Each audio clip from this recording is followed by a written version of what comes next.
2400 साल पहले भारतवर्ष की इसी धरती पर चाणक्य ने घोषणा की थी कि जो राष्ट्र शास्त्र पढ़ना छोड़ देता है वो समाप्त हो जाता है। क्यों कहा था ऐसा चाणक्य ने? क्यों जरूरी है कागजों में छुपे अतीत को जानना? क्योंकि अतीत को जाने बिना भविष्य निर्माण की कोई संभावना है ही नहीं। जो देश अपना इतिहास भूल जाता है उसका भूगोल अपने आप समाप्त हो जाता है। इस आवाज को आपने हाल फिलहाल में जरूर सुना होगा। आवाज है मशहूर गीतकार मनोज शुक्ला मुंतशिर की। सोशल मीडिया पर जबरदस्त वायरल हुए मनोज शुक्ला मुंतशिर की इन बातों ने भारत में एक नई बहस छेड़ दी है। बताएंगे आपको पूरी बात, जुड़े रहिए हमारे साथ। नमस्कार, मैं मनीष राज, मेरे साथ आप सुन रहे हैं समसामयिक चर्चाओं का विशेष पॉडकास्ट सुनो भाई साधो। इस खास कार्यक्रम में आप सभी का स्वागत है। साधो, आपने कभी सोचा है हमारे देश भारत की खूबसूरती क्या है? हमारा देश भारत महज दुनिया का एक देश नहीं है, यह एक जीती जागती समूची संस्कृति है। एक ऐसी संस्कृति जो हजारों सालों से सनातन है। पूरी दुनिया में इसके साथ पैदा होने वाली कई संस्कृतियां न जाने कब की मिट्टी में मिल गईं। यूनान, मिस्र, रोमा सब मिट गए जहां से, अब तक मगर है बाकी नामो निशां हमारा। कभी सोने की चिड़िया कहा जाने वाला हमारा देश हजारों सालों में बाहरी लुटेरों और आक्रांताओं के लिए ललचाई नजरों से देखा जाने वाला चीज रहा, जिसे पाने को वो बेताब रहे। लेकिन यहाँ जो भी आया अधिकांश हमारी संस्कृति में रच बस गया।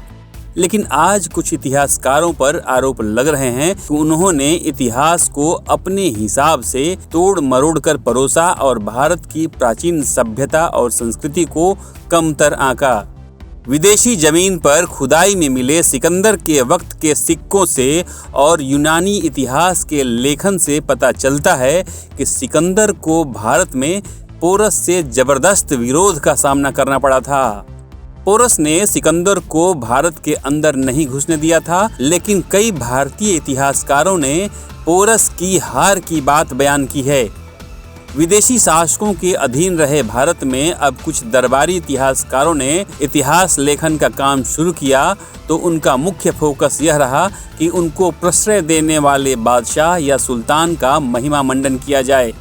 अंग्रेजों के वक्त भी अंग्रेज इतिहासकारों ने भारत के इतिहास लेखन पर काम किया, पर उनका लेखन उपनिवेशवादी चश्मे से ज्यादा लिखा गया।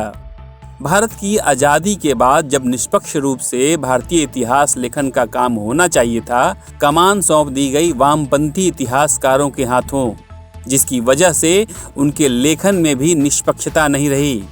ऐसे में मनोज मुंतशिर का यह कहना बिल्कुल जायज है। पिछली कई सदियों से हमने अपने इतिहास की जमीनें लावारिस छोड़ रखी हैं।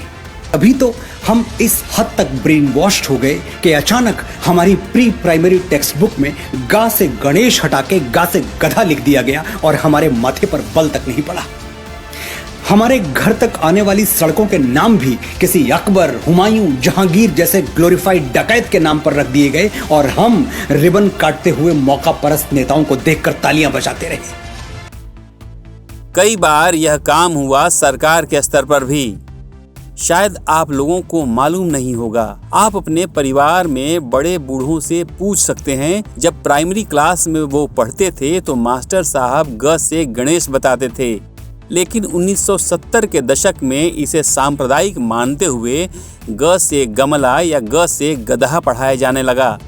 साधु, इसी कड़ी में मैं आपको बताता चलूं कि वर्तमान भारत सरकार ने dictionary of martyr of India's freedom struggle नाम की इतिहास की किताब में से 387 स्वतंत्रता सेनानियों के नाम हटाने का फैसला किया है।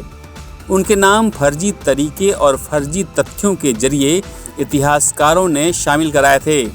मोपला दंगों से जुड़े दंगाइयों को इतिहासकारों ने स्वतंत्रता सेनानी बनाकर एक तरह से अपने पेशे और लेखन से खिलवाड़ किया था।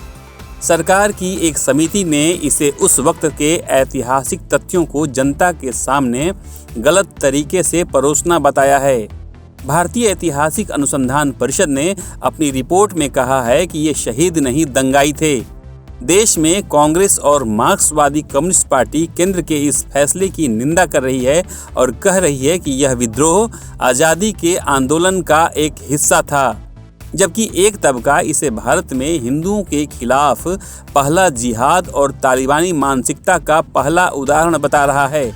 इसी तरह की कई वजहें हैं कि कई इतिहासकार अपने इतिहास लेखन में भी अपनी संकीर्ण मानसिकता से ऊपर न उठ पाए और अपने लेखन और पेशे के साथ न्याय न कर पाए, और इसी नतीजे को मनोज अपने शब्दों में बयान कर रहे हैं।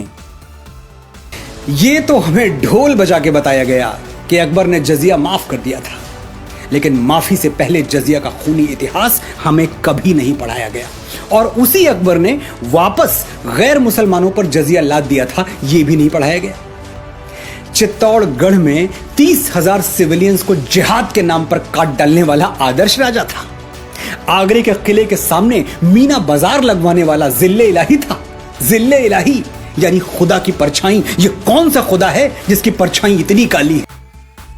साधो, भारतीय इतिहास में ऐसे तोड़ मरोड़ के पेश किए गए तथ्यों के प्रति हमें जागरूक होना ही होगा, वरना एक दिन ऐसा आएगा कि हम अपनी पीढ़ियों को भी सच बताने की हालत में न होंगे।